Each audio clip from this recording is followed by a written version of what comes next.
Hey guys, welcome back to another video. मेरा नाम गौतम है और आप देख रहे हैं गौतम दत्ता आर्ट चैनल में। आज हम एक रियलिस्टिक शेडिंग करने का सीखेंगे। इस पे मैंने ब्रूस्टो के पेंसिल का यूज किया है और स्टेडलर भी यूज किया है। सबसे पहले मैंने ब्रूस्टो के HB पेंसिल का यूज किया है, जिससे मैंने जो हैचिंग टेक्निक से मैंने पहले जो बेसिक शेड्स है वो मैंने स्टार्ट किया है।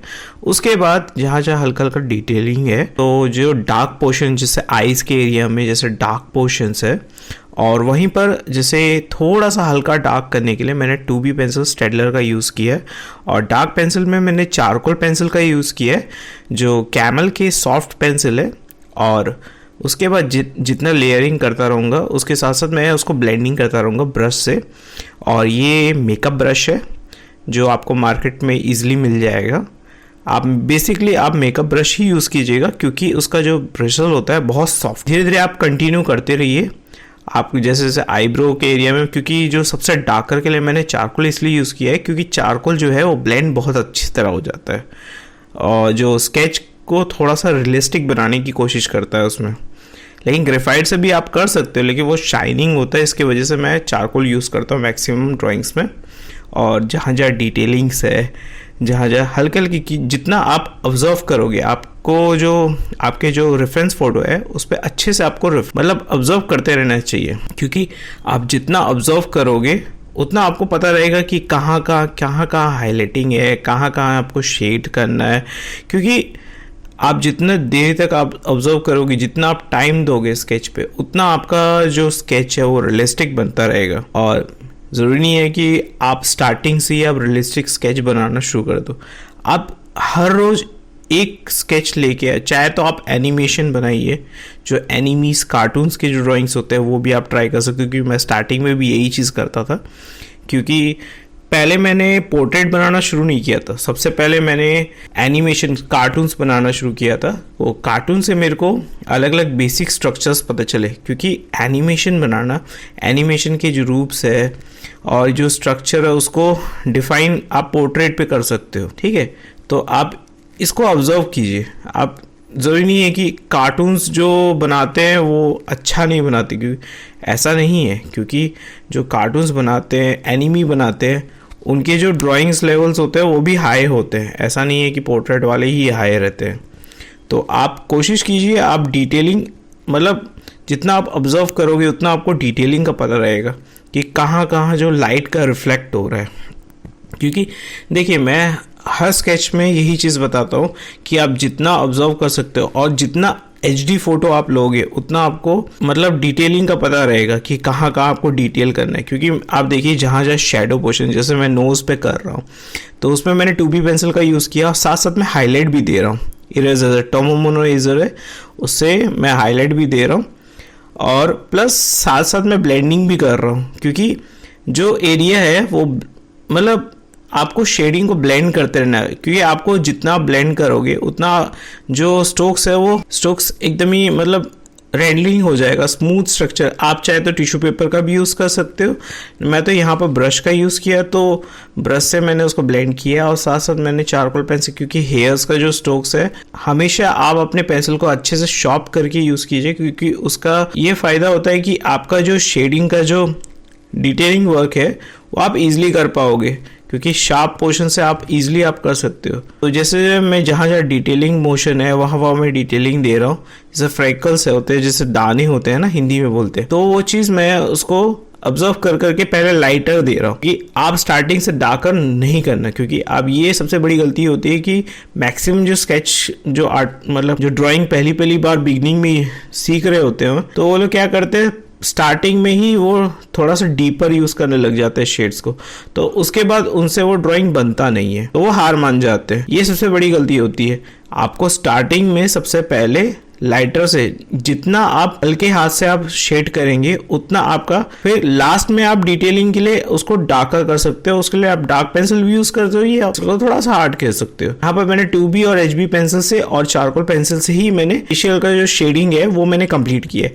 और प्लस डिटेलिंग के लिए हल्का हल्का जो डिटेल्स के लिए मैंने व्हाइट साकुरा जेल पेन का यूज़ किया है, जो हाईलाइट, जो डीपर हाईलाइट्स होते हैं उसका यूज़ करते करते ये आगे का पोर्शंस उसमें मैं थोड़े बहुत करेक्शन किए। तो ये जो 4 पेंसिल है इससे मैंने फेशियल बनाया। उसके बाद यही चीज़ मैं कंटिन्यू करता रहूँगा। यहाँ पर मैंने HB पेंसिल से पहले लाइटर शेडिंग किया, उसके बाद उसको ब्लेंड कर दिया। ब्लेंड करने के बाद आप देखेंगे उसके बाद मैंने 2B पेंसिल का यूज़ किया है। जहाँ पर जैसे शैडो आ रहा है या लाइट का रिफ्लेक्शन जहाँ पर नहीं आ रहा तो उस जगह में डीपर हो जाता है। तो जैसे हेयर के जो अंडरग्राउंड्स होते हैं वहाँ पर लाइट्स नहीं जाते तो वो डीपर पोर्शंस हो जाता है। तो उस हिसाब से, और हाईलाइट के लिए मैंने चारकोल ये क्ले इरेजर का यूज़ किया है। इससे आपको डस्ट नहीं होगा तो इसको आप यूज़ कर सकते हो। उसके बाद मैंने चारकोल पेंसिल को अच्छे से शार्प करना है, क्योंकि हेयर के जो स्ट्रोक्स आपको देने होंगे तो आपका जो अगर पेंसिल अच्छे से शार्प होगा तो आप अच्छे से उसको डिटेल दे सकते हो। उसके बाद आप ब्रश से उसको ब्लेंड कर दिए। आपको जहाँ जहाँ जैसे लगता है आपको गलती हो रही है तो आप जो 0 नीडल्स वाले जो इरेजर होते हैं, टोमोमोनो इरेजर, या आप मार्केट में भी सर्च कर सकते हैं, जो डूम्स के इरेजर आते हैं उसको आप शार्प करके भी यूज़ कर सकते हो। उससे भी आप डिटेलिंग कर सकते हो। इसी हिसाब से जहाँ जहाँ आपको डिटेलिंग का पता चल रहा है वैसे वैसे आप उसको ऑब्जर्व कीजिए। और इसका जो रेफरेंस फोटो है मैं आपको डिस्क्रिप्शन में दे दूंगा इसका लिंक, आप इसको डाउनलोड करके भी आप खुद से बना सकते हो। और इसमें आपको जो जो प्रॉब्लम आती है तो आप मेरे को इंस्टाग्राम में टैग कर सकते हो और मैसेज कर सकते हो। मैं वहाँ पर आपको डायरेक्ट इस क्वेश्चंस के आंसर आपको ऑब्जर्व दे दूंगा। और इसके बाद हम HB पेंसिल जैसे दाढ़ी वाले एरिया में वहाँ पर सबसे पहले हम लोग लाइट शेड करेंगे। HB पेंसिल का मैंने यूज़ किया लाइट शेड करने के लिए। उसके बाद ब्रश से उसको ब्लेंड कर दिया, क्योंकि वहाँ पर जो शेड्स आप जैसे स्टार्टिंग से अगर चारकोल पेंसिल यूज़ कर लोगे तो आप उसको शेड नहीं दे पाओगे। तो इसी तरह मैंने सबसे पहले HB पेंसिल का यूज़ किया। तो HB पेंसिल से क्या हुआ कि आप उसको सबसे पहले शेड दे देंगे, हल्का जो शेड्स होता है वो हल्का शेड देने के बाद फिर मैंने चारकोल पेंसिल से फिर स्ट्रोक दिया। जो हेयर के जो स्ट्रोक्स है वो हल्के हल्के हाथ से पहले स्ट्रोक दिया। स्ट्रोक देने के बाद जैसे कंप्लीट हो गया उसके बाद मैंने उसको शेड किया। जो ब्लैक मतलब जो पाउडर आते हैं चारकोल पाउडर उसको डाल के मैंने उसको ब्लेंड कर दिया। इससे जो है कि जैसे डार्कर पोर्शंस होते हैं, जैसे जहाँ जहाँ लाइट्स नहीं आ रही, जहाँ ओशन को मैंने उसको ऑब्जर्व करके उस तरह उसको ब्लेंड किया। अब जैसे जैसे मेरे को अगर डिटेलिंग लगता है कि जैसे मेरा पाउडर थोड़ा सा ज़्यादा हो गया तो मैं क्या करता हूँ, टोमो इरेजर से उसको इरेज कर लेता हूँ, जहाँ स्ट्रोक्स दे देता हूँ। उसके बाद ब्रश से जितना एक्स्ट्रा जो पोर्शंस होते हैं और जो ज़्यादा ही हाईलाइट है वहाँ पर मैंने वाइट जेल पेन का यूज़ किया है। और उसके बाद मैंने जहाँ जैसे मैंने देखा कि वहाँ हल्का हल्का जो उनके जो दाढ़ी है वो थोड़ा सा डार्कर है तो उसको डार्क दिया। अब उसी तरह हम हेयर कर लेंगे। हेयर में एक सबसे मेन मोटिव होता है, आपके जो स्ट्रोक्स होते हैं एक लाइन पे आप कीजिएगा, आप उसको ऑपोजिट डायरेक्शन पे नहीं कीजिएगा, क्योंकि वो सबसे बड़ी गलती होती है हर बिगनर आर्टिस्ट की, क्योंकि उससे उनका जो स्ट्रोक्स है वो रिफाइन नहीं हो पाता है।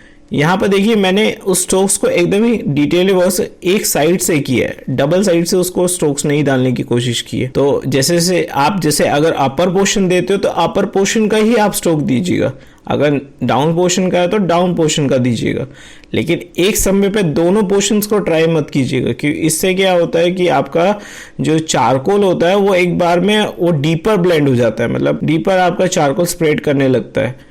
तो इसी हिसाब से मैं इसको सबसे पहले इसको कंप्लीट कर रहा हूँ। उसके बाद मैंने उसको ब्रश से ब्लेंड किया।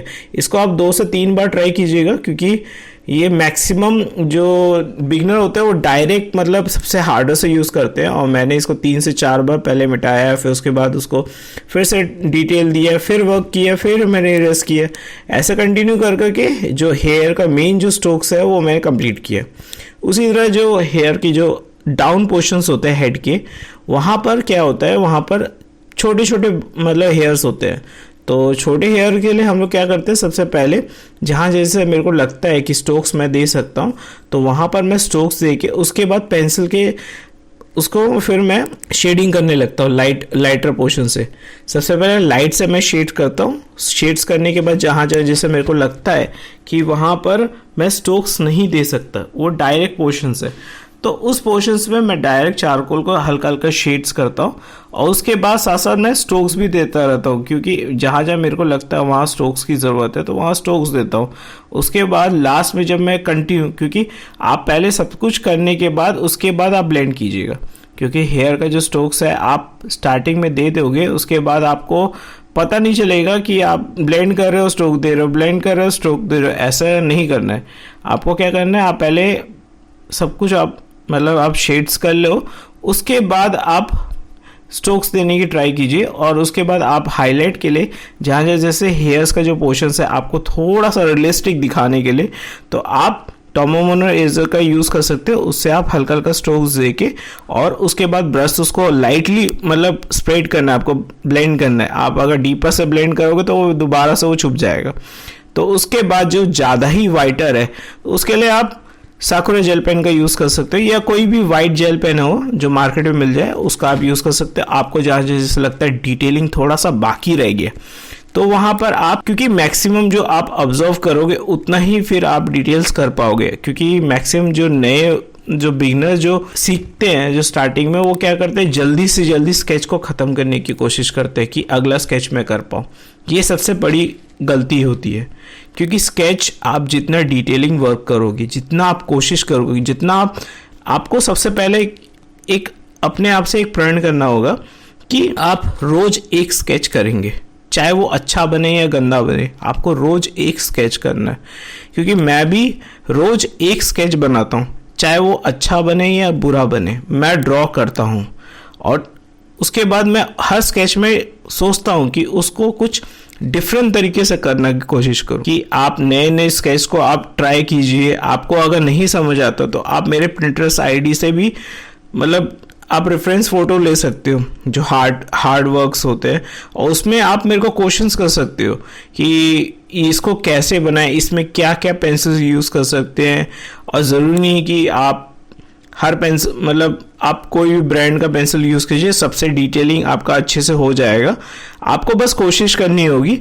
ज़रूरी नहीं है कि मैंने मैक्सिमम बहुत सारे जो स्केच बनाए नटराज पेंसिल से भी बनाए हैं, डूम्स के पेंसिल से भी बनाए हैं।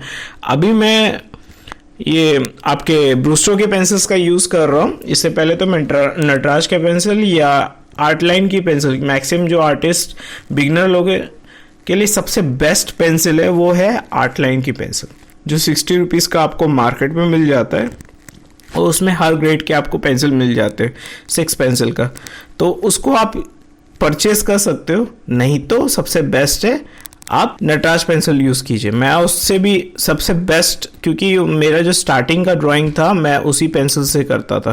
क्योंकि प्रैक्टिस के लिए आप कोई भी पेंसिल यूज़ कर सकते हो।